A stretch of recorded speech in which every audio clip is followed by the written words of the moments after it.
बच्चों, आज हम पढ़ेंगे कक्षा 9 सामाजिक अध्ययन के अंतर्गत समकालीन भारत विषय का अध्याय 5 प्राकृतिक वनस्पति तथा वन्य प्राणी। हम आपको बताएंगे बच्चों इस पाठ से संबंधित प्रश्नों के उत्तर अभ्यास प्रश्न उत्तर में। तो चलिए शुरू करते हैं। सबसे पहले आप देख सकते हैं यहाँ पर पहला प्रश्न है वैकल्पिक प्रश्न, और यहाँ पर आप देख सकते हैं बच्चों फर्स्ट है रबड़ का संबंध किस प्रकार की वनस्पति से है।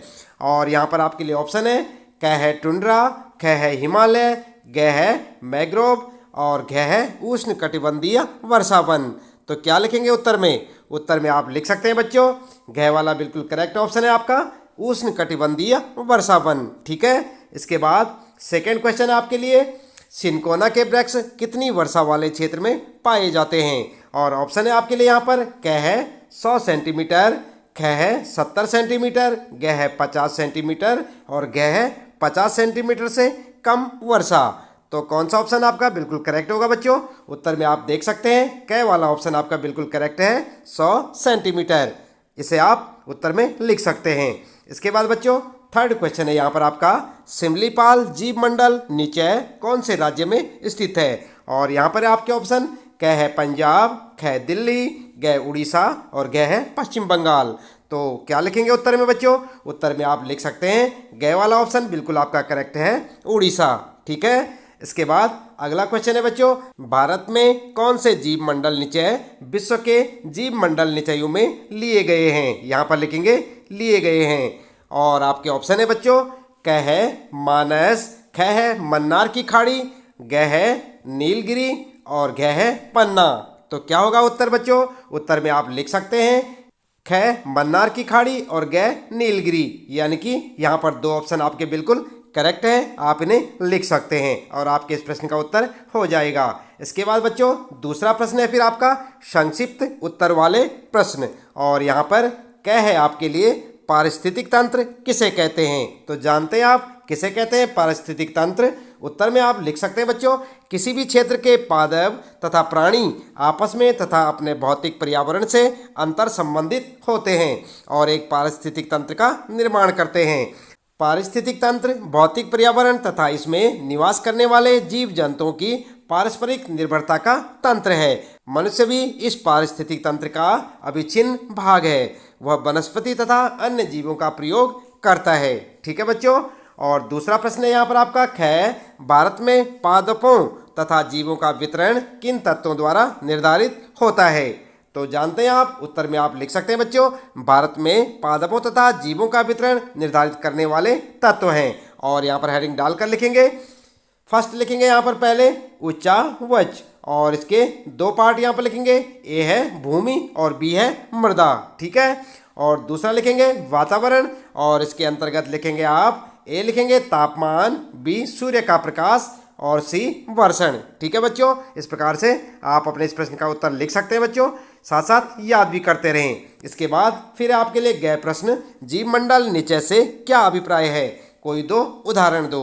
उत्तर में लिखेंगे सबसे पहले जीव मंडल नीचे और हेडिंग डालकर लिखेंगे एक संरक्षित जीव मंडल जिसका संरक्षण इस प्रकार किया जाता है कि न केवल इसकी जैविक भिन्नता संरक्षित की जाती है अपितु इसके संसाधनों का प्रयोग भी स्थानीय समुदायों के लाभ हेतु टिकाऊ तरीके से किया जाता है। उदाहरण के लिए नीलगिरी और सुंदरवन। ठीक है। इस प्रकार से आप अपना उत्तर लिख सकते हैं।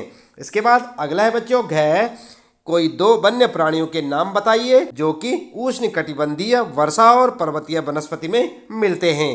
उत्तर में आप लिख सकते हैं बच्चों उत्तर लिखेंगे उष्ण कटिबंधीय वर्षा वनों में पाए जाने वाले पशुओं में हाथी, बंदर, लैमूर, एक सींग वाले गैंडे और हिरण हैं। वहीं पर्वतीय वनों में प्रायः कश्मीरी महामृग, चित्रा हिरन, जंगली भेड़, खरगोश, तिब्बतीय बारहसिंगा, याक, हिम तेंदुआ, गिलहरी, रीछ, आईबैंक्स, कहीं कहीं लाल पांडा, घने बालों वाली भेड़ और बकरियां पाई जाती हैं। ठीक है बच्चों। इस प्रकार से आप अपना उत्तर लिख सकते हैं। इसके बाद बात करते हैं फिर शुरू होता है आपका तीसरा प्रश्न है निम्नलिखित में अंतर कीजिए। और यहाँ पर आप देख सकते हैं बच्चों क है वनस्पति जगत तथा प्राणी जगत और ख है सदाबहार और पर्णपाती वन।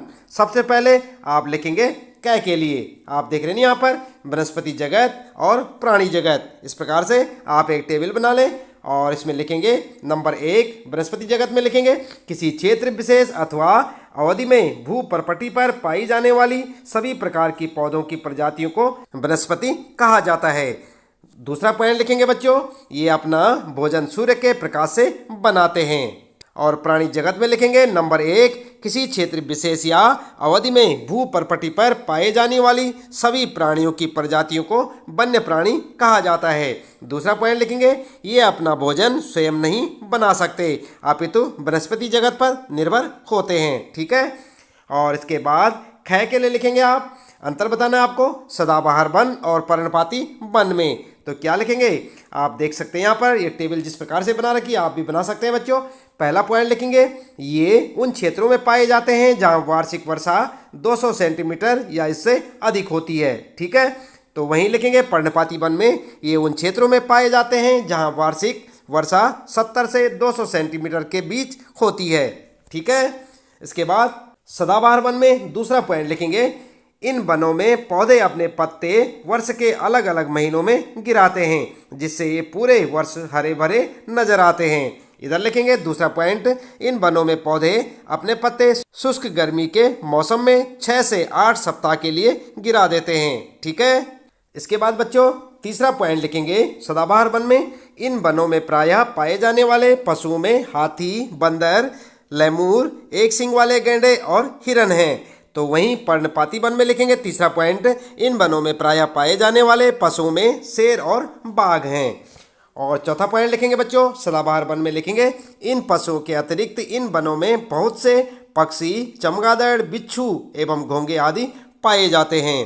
पर्णपाती वन में चौथा पॉइंट लिखेंगे इन पशुओं के अतिरिक्त इन वनों में बहुत से पक्षी, छिपकली, सांप, कछुए आदि पाए जाते हैं। अगला पॉइंट है बच्चों पांचवा सदाबहार वन में लिखेंगे ये वन पश्चिमी घाट की ढलानों, लक्षद्वीप, अंडमान निकोबार, असम के ऊपरी भागों, तटीय तमिलनाडु, पश्चिम बंगाल, उड़ीसा एवं भारत के उत्तर पूर्वी राज्यों में पाए जाते हैं।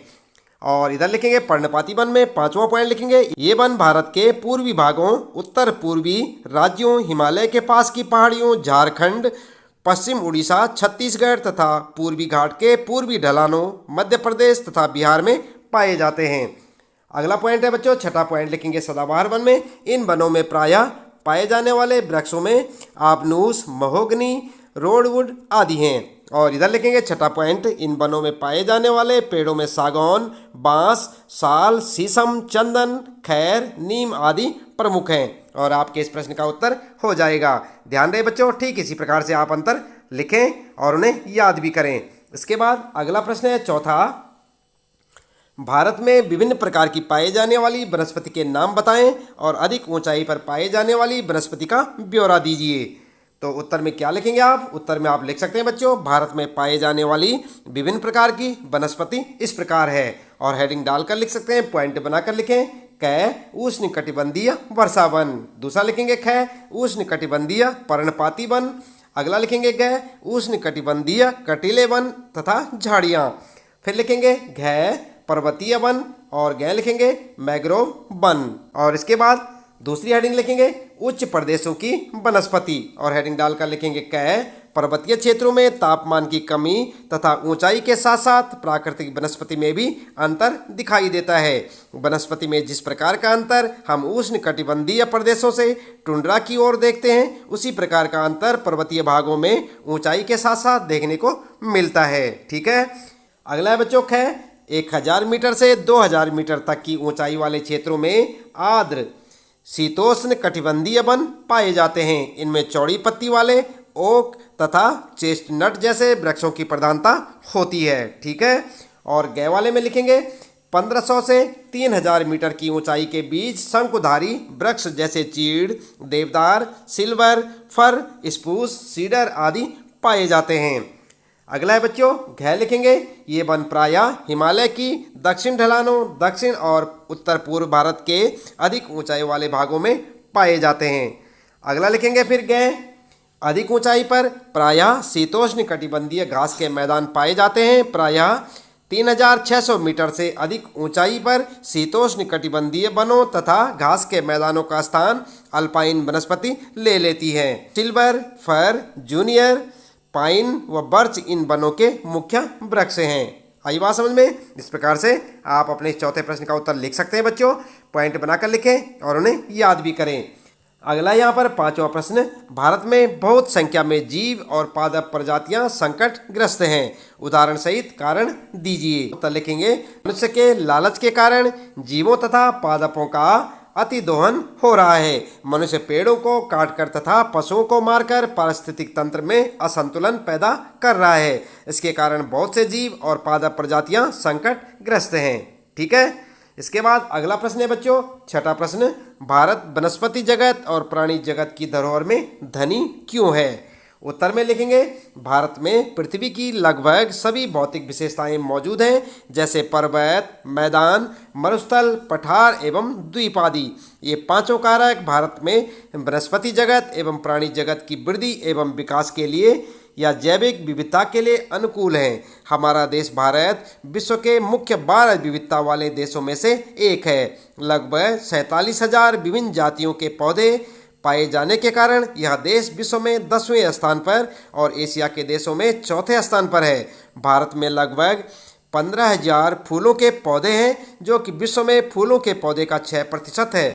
इस देश में बहुत से बिना फूलों के पौधे भी हैं, जैसे फर्न, शैवाल, एल्गी तथा कवक, फजाई आदि पाए जाते हैं।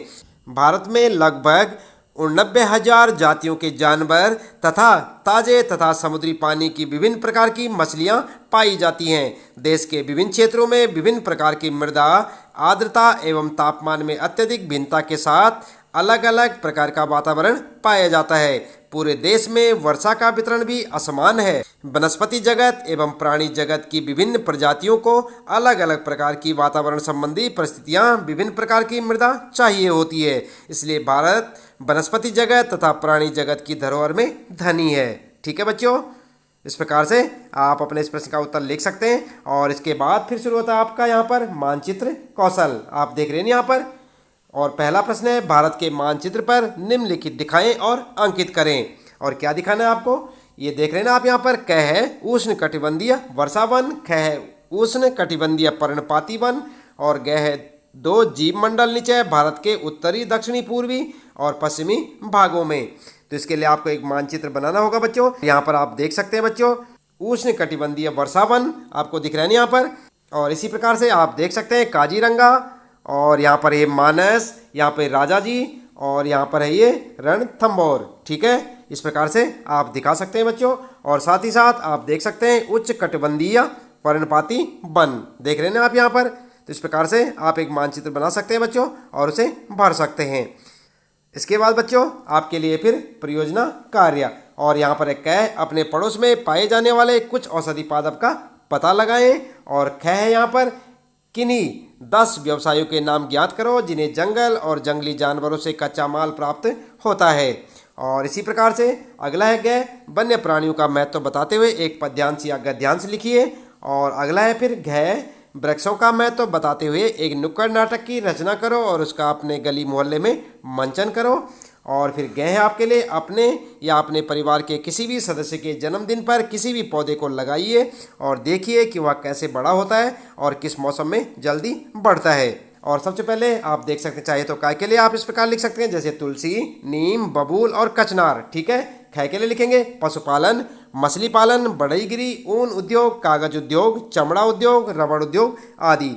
और इसके बाद ग, घ और ग, ये बिल्कुल आपको अपने हिसाब से लिखने होंगे इनके उत्तर। आप प्रश्न देखकर सही ढंग से उत्तर लिख सकते हैं। तो बच्चों, इस प्रश्न के उत्तर के साथ ही इस पाठ से संबंधित प्रश्नों के उत्तर यहाँ पर समाप्त होते हैं। उम्मीद है कि आपको अच्छे से समझ आए होंगे। इसी प्रकार लगातार कक्षा 9 समकालीन भारत के सभी पाठों के प्रश्न उत्तर जानने के लिए आप लगातार जुड़े रहें हमारे साथ। और यदि आप चैनल में पहली बार आए हैं तो चैनल को सब्सक्राइब अवश्य कर दें, बेल आइकन भी दबा दें बच्चों, ताकि आपको आने वाली प्रत्येक पाठ की वीडियो की नोटिफिकेशन मिलती रहे। मिलते हैं फिर अगली वीडियो में नए पाठ के कुछ नए प्रश्न उत्तरों के साथ।